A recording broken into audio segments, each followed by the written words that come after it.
ഞാൻ ഇന്നലെ പറഞ്ഞതുപോലെ സൂചിപ്പിച്ചതുപോലെ ഇന്നലെ വരാത്ത ആളുകൾക്ക് ഞാൻ ഇന്നൊരു വിഷയം തുടങ്ങുമ്പോൾ അതിനെക്കുറിച്ചൊരു ഏകദേശ ധാരണ ഉണ്ടാവാൻ വഴിയില്ല. അതുകൊണ്ട് കുടുംബം നന്നാവുമ്പോഴാണ് ലോകം നന്നാവുന്നത്.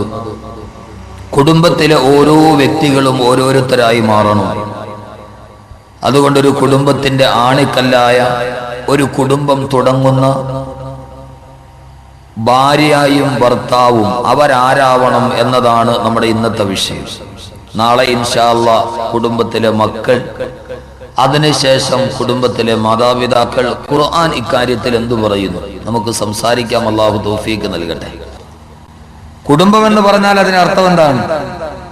യാതൊരു നമ്മൾ പറയാറുണ്ട് കുടുംബം. എന്താ കുടുംബം എന്ന് പറഞ്ഞാൽ എന്താ? കൂടുമ്പോൾ ഇമ്പമുണ്ടാകുന്നത്, അതാണ് കുടുംബം. എല്ലാവരും കൂടെ കൂടുമ്പോൾ ഒരു ഇമ്പം ഉണ്ടാവണം. ഭാര്യയും ഭർത്താവും മക്കളും മാതാപിതാക്കളും സഹോദരങ്ങളും ഒക്കെ ഒരു കൂട്ടുകുടുംബത്തിൽ കൂടുമ്പോൾ ഇമ്പമുണ്ടാകുമ്പോഴാണ് കുടുംബം ഉണ്ടാവുക. അള്ളാഹു കൂടുമ്പോൾ ഇമ്പമുള്ള കുടുംബമായി അള്ളാഹു നമ്മളെ സ്വീകരിക്കുമാറാകട്ടെ. നിങ്ങളുടെ എല്ലാവരെയും അനുമതിയോടെ ഞാൻ എന്റെ വിഷയത്തിലോട്ട് കടക്കുകയാണ്. നമ്മുടെ ഇന്ത്യ രാജ്യത്തിന്റെ ഭൂപടം എടുത്തു നോക്കിയാൽ അതിന്റെ വലതേ ഭാഗത്ത് ഏറ്റവും താഴെ ഒരു ചെറിയ സംസ്ഥാനം കാണാം. അതിന്റെ പേര് മണിപ്പൂർ എന്നാണ്. ആ മണിപ്പൂർ നിവാസികൾക്ക് അവരുടെ വിചാരങ്ങളിലും വിശ്വാസങ്ങളിലും ആചാരങ്ങളിലും അവരുടേതായ തനതായ ചില ആചാര രൂപങ്ങളുണ്ട്. മണിപ്പൂരുകാർ ആയ മണിപ്പൂർ നിവാസികൾ അവരുടെ നാട്ടിൽ ഒരു വിവാഹം തീരുമാനിച്ചു കഴിഞ്ഞാൽ, ഒരാണും ഒരു പെണ്ണും തമ്മിൽ വിവാഹ ജീവിതത്തിലൂടെ കുടുംബ ബന്ധം ചേർക്കാൻ അവരിൽ ഒരു വിവാഹം തീരുമാനിച്ചു കഴിഞ്ഞാൽ ആ വിവാഹം നടത്തുന്നത് നല്ലതാണോ, ഹിതകരമാണോ, അഹിതകരമാണോ എന്നറിയാൻ അവരൊരു പരീക്ഷണം നടത്തും. വധുവിന്റെ ഭാഗത്ത് നിന്നൊരു പ്രതിനിധിയും വരന്റെ ഭാഗത്ത് നിന്നൊരു പ്രതിനിധിയും അവര് രണ്ടുപേരും കൂടി വലിയ വിശാലമായ ഒരു ഗ്ലാസിൽ, ഒരു അക്വേറിയത്തിൽ, വലിയ ഗ്ലാസ് പേടകത്തിൽ വെള്ളം നിറച്ച് വധുവിന്റെ ഭാഗത്തുള്ള പ്രതിനിധിയും വരന്റെ ഭാഗത്തുള്ള പ്രതിനിധിയും രണ്ടു ഭാഗത്ത് നിന്ന് അവര് ഓരോ ഇണമത്സ്യങ്ങളെ ആ സ്ഫടികത്തിലെ ജലം നിറച്ച പാത്രത്തിലേക്ക് ഇടും. ആണിന്റെ ഭാഗത്തു നിന്നുള്ള ആൾ ഒരു ആൺമത്സ്യത്തെ വെള്ളത്തിലേക്ക് ഇടും. പെണ്ണിന്റെ ഭാഗത്ത് പ്രതിനിധീകരിക്കുന്ന ആൾ ഒരു പെൺമത്സ്യത്തെ വെള്ളത്തിലേക്ക് ഇടും. എന്നിട്ട് ആ കുടുംബക്കാരെല്ലാം നോക്കി നിൽക്കും. വെള്ളത്തിലോട്ട് വീണ ഇണകളായ ആൺമത്സ്യവും പെൺമത്സ്യവും ആ വെള്ളത്തിലൂടെ ഒരേ ദിശയിലേക്കാണ് മുമ്പോട്ട് നീന്തിപ്പോകുന്നതെങ്കിൽ ആ വിവാഹം നടത്താൻ കുഴപ്പമില്ല. കാരണം ആ ഭാര്യയും ഭർത്താവും ജീവിതത്തിൽ ഒരേപോലെ ഇങ്ങനെ നീന്തിപ്പോകുമെന്നാണ് അവരുടെ ഒരു വിശ്വാസമാണ്. ഇസ്ലാമിക ദർശനവുമായിട്ട് ഇതിനൊരു ബന്ധവുമില്ല. അതല്ല, ഈ രണ്ട് ഇണമത്സ്യങ്ങളെ വെള്ളത്തിലോട്ട് ഇടുമ്പോ രണ്ട് മത്സ്യങ്ങളും വിപരീത ദിശയിലേക്കാണ് നീന്തുന്നതെങ്കിൽ ആ വിവാഹം നടത്താൻ പാടില്ല. കാരണം അവർ വിവാഹം കഴിഞ്ഞാലും എപ്പോഴും ഇങ്ങനെ രണ്ട് സൈഡിലായിരിക്കും, രണ്ട് സൈഡിലേക്ക് നീന്തും എന്നാണ് മണിപ്പൂരികളുടെ വിശ്വാസം. യഥാർത്ഥത്തിൽ ഒരു കുടുംബം കുടുംബമാകുന്നത് ഈ ഗ്ലാസ് പേടകത്തിൽ നിറച്ച ജലാശയത്തിലൂടെ ആൺമത്സ്യവും പെൺമത്സ്യവും ഒരേ ദിശയിലേക്ക് നീന്തുമ്പോഴാണ് കുടുംബം കുടുംബമാകുന്നത് എന്ന് അല്ലാഹുവിന്റെ വിശുദ്ധ ഖുർആൻ. രണ്ടുപേരും രണ്ട് രീതിയിലേക്ക് നീന്തിയാൽ ഒരിടത്തും അവർ എത്തിച്ചേരുകയില്ല. അവർ ജീവിതത്തിന്റെ അവസാനം വരെ കണ്ടുമുട്ടുകയുമില്ല. രണ്ടും വ്യത്യസ്തമായ ധ്രുവങ്ങളിലായിരിക്കും.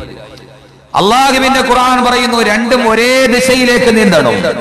ഭാര്യയും ഭർത്താവും അവരുടെ വികാരങ്ങൾ, വിചാരങ്ങൾ, ചിന്തകൾ, ആഗ്രഹങ്ങൾ, ആശകൾ, അഭിലാഷങ്ങൾ എല്ലാം ഒരേപോലെ ഒരേ ദിശയിലേക്ക് പോകുമ്പോഴാണ് ആ കുടുംബം ഖുർആനിലെ കുടുംബമായി മാറുക. കാരണം എന്താ? ഇത് അല്ലാഹുവിന്റെ വിശുദ്ധമായ ഖുർആൻ പറഞ്ഞതാണ്. ഒരാൾ മാറി നിന്നാൽ, ഒരാൾ വിഘടിച്ചു നിന്നാൽ ആ കുടുംബം കുടുംബമായി മാറില്ല. പ്രപഞ്ച സൃഷ്ടാവായ അല്ലാഹു സുബ്ഹാനഹു വ തആല ഏതാണ്ട് ഈ പ്രപഞ്ചത്തിൽ ഏതാണ്ട് 6 കോടിയോളം വരുന്ന ജീവജാലങ്ങളെ സൃഷ്ടിച്ചിട്ടുണ്ട്. അല്ലാഹു ഈ പ്രപഞ്ചത്തിൽ 6 കോടിയിൽ പരം വരുന്ന ജീവജാലങ്ങളെ ഈ ഭൂലോകത്തിന്റെ മുകളിലും താഴെയുമായി അല്ലാഹു സൃഷ്ടിച്ചിട്ടുണ്ട്. ഈ 6 കോടിയിൽ പരം വരുന്ന ജീവജാലങ്ങളിൽ ഏതാണ്ട് വെറും 8 ലക്ഷത്തോളം വരുന്ന ജീവജാലങ്ങളെ മാത്രമാണ് മനുഷ്യൻ ഇതേവരെ കാണുകയോ പരിചയിക്കുകയോ അതിനെക്കുറിച്ച് പഠിക്കുകയോ ചെയ്തിട്ടുള്ളത്. ബാക്കി ഏതാണ്ട് 5,92,00,000 വരുന്ന ജീവജാലങ്ങളെ മനുഷ്യൻ ഇതേവരെ കാണുകയോ പഠിക്കുകയോ പറയുകയോ പരിചയിക്കുകയോ അടുത്തറിയുകയോ ചെയ്തിട്ടില്ല എന്ന് അല്ലാഹുവിന്റെ വിശുദ്ധമായ ഖുർആൻ. നാം കാണാത്ത ജീവികൾ എത്രയോ കാണുന്നു ഈ ഭൂലോകത്ത്. ആകെ മനുഷ്യൻ ഇതേവരെ കണ്ടിട്ടുള്ള ജീവജാലങ്ങൾ വെറും 8 ലക്ഷത്തോളം വരുന്ന ജീവജാലങ്ങളാണ്. മനുഷ്യൻ കാണാത്തതാണ് ഏറെ, കണ്ടതിനേക്കാളേറെ നാം കാണാത്തതാണ് ഈ ഭൂലോകത്ത്. 5,82,00,000 വരുന്ന ജീവജാലങ്ങളെ മനുഷ്യന് ഇതേവരെ കണ്ടിട്ട് പോലുമില്ല. നാം അറിയാത്തതുണ്ടെങ്കിലും നാം അറിഞ്ഞതുണ്ടെങ്കിലും എന്റെ പ്രിയപ്പെട്ട സഹോദരങ്ങളെ, അള്ളാഹുവിന്റെ വിശുദ്ധമായ ഖുർആൻ പറയുന്ന ഭൂലോകത്തിൽ ഇതേവരെ കണ്ടുപിടിക്കപ്പെട്ട 6 കോടിയിൽ പരം വരുന്ന ജീവജാലങ്ങളെ മുഴുവനും അള്ളാഹു അവയെല്ലാം സൃഷ്ടിച്ചിരിക്കുന്നത് ഇണകളായിട്ടാണ്. ഒറ്റയ്ക്ക് അള്ളാഹു ആരെയും സൃഷ്ടിച്ചിട്ടില്ല.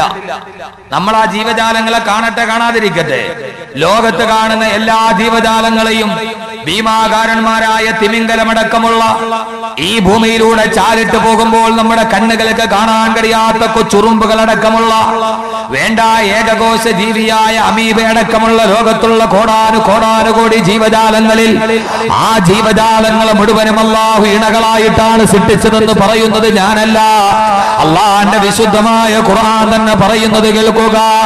സുബ്ഹാനല്ലദീ ഖലഖൽ അസ്വാദ കുല്ലഹാ. അല്ലാഹുവിന്റെ വിശുദ്ധമായ ഖുർആൻ പറയുകയാണ്, സുബ്ഹാനല്ലദീ ഖലഖൽ അസ്വാദ കുല്ലഹാ മിമ്മാ തുംബിതുൽ അർളു വമിൻ അൻഫുസിഹിം വമിമ്മാ ലാ യഅലമൂൻ.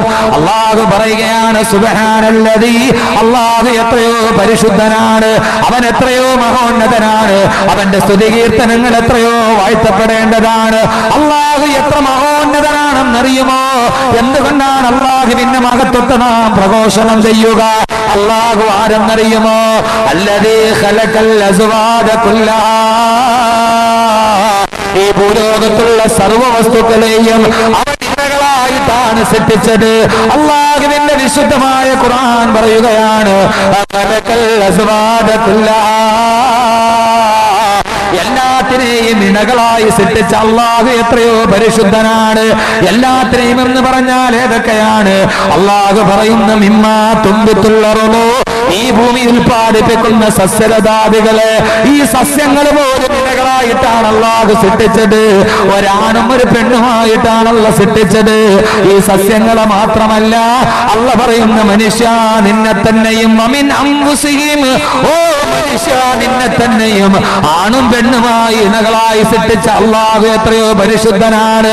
തീർന്നില്ല, അല്ലാഹു പറയുന്നു, നീ കാണുന്ന സസ്യങ്ങൾ മാത്രമല്ല, ഈ ഭൂലോകത്ത് ജീവിക്കുന്ന മനുഷ്യ നീ മാത്രമല്ല, വമിമ്മാ ലാ യഅലമൂൻ, ഇതേവരെ നീ അറിയാത്ത, ഇതേവരെ നിന്റെ കണ്ണുകളിൽ നിന്ന് പതിച്ചിട്ടില്ലാത്ത എത്രയെത്രയോ ജീവജാലങ്ങൾ ഈ ഭൂലോകത്തുണ്ട്.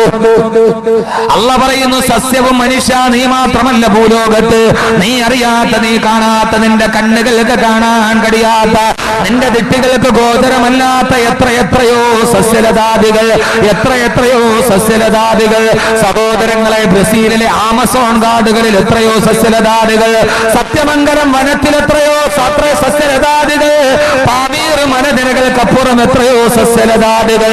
അല്ലാഹു പറയുന്നു, നീ കാണാത്ത എത്രയോ ജന്തുക്കളും ജീവികളും പസഫിക്കിന്റെ, അറ്റ്ലാന്റിക്കിന്റെ, ഇന്ത്യൻ മഹാസമുദ്രത്തിന്റെ അടിത്തട്ടിലൂട്ട് ഊളിയിട്ട് പോകുന്നത് മത്സ്യം മാത്രമല്ല, നീ കാണാത്ത എത്രയെത്രയോ കടൽ ജീവികൾ. ഈ അടുത്ത സമയത്ത് അറ്റ്ലാന്റിക് മഹാസമുദ്രത്തിന്റെ തീരത്ത് തിരമാലകൾ ഇറങ്ങിപ്പോകുമ്പോൾ ഒരു ജീവി വന്നടിച്ചു അത്രേ. അതിന്റെ മുഖം കുതിരയുടെ മുഖമാണ്, അതിന്റെ ഉടലാണെങ്കിലോ പന്നിയുടെ ഉടലാണ്.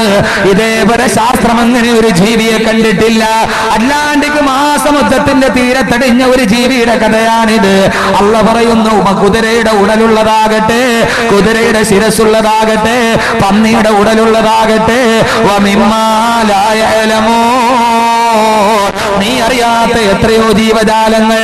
മഴക്കാലമാകുമ്പോ നമ്മുടെ വീട്ടിൽ വരുന്ന ചെറിയ ചെറിയ കൊച്ചു കൊച്ചു പുൽച്ചാടികളെ കാണുമ്പോ എത്രയെത്രയോ വൈവിധ്യങ്ങളാണതിന്. നാം ഇതേവരെ കണ്ടിട്ടില്ലാത്ത പുൽച്ചെടികളെ ഇലകളുടെ അടിയിൽ പറ്റിപ്പിടിച്ചത് കാണുമ്പോ അല്ലാഹുവിന്റെ ഖുർആൻ ലോകത്തിലെ കുടുംബത്തിന്റെ ഏറ്റവും വലിയ ആവാസ വ്യവസ്ഥയുടെ അടിത്തറ പറയുകയാണ്, എല്ലാത്തിനെയും ഞാൻ സൃഷ്ടിച്ചത് വമിൻ കുല്ലി ഷൈഇൻ ഖലഖനാ സൗജൈൻ, എല്ലാത്തിനെയും ഞാൻ സൃഷ്ടിച്ചത് ഇണകളായിട്ടാണെന്ന് അല്ലാഹുവിന്റെ വിശുദ്ധ ഖുർആൻ. അള്ളാഹുവിന്റെ ഖുർആൻ പറയാ ലോകത്തുള്ള സർവ്വതും, നമ്മൾ കാണേണ്ടതാകട്ടെ കാണാത്തതാകട്ടെ ഏതാണെങ്കിലും എല്ലാം ഇണകളായിട്ടാണ്. ആണുമുണ്ട് പെണ്ണുമുണ്ട്. അത് രണ്ടും ഒന്നിച്ച് നിൽക്കാത്തിടത്തോളം കാലം ഈ ഭൂമിയുടെ സന്തുലിതാവസ്ഥ തന്നെ തകിടം മറിഞ്ഞു പോകുമെന്ന് വിശുദ്ധ ഖുർആൻ. നന്നായിട്ട്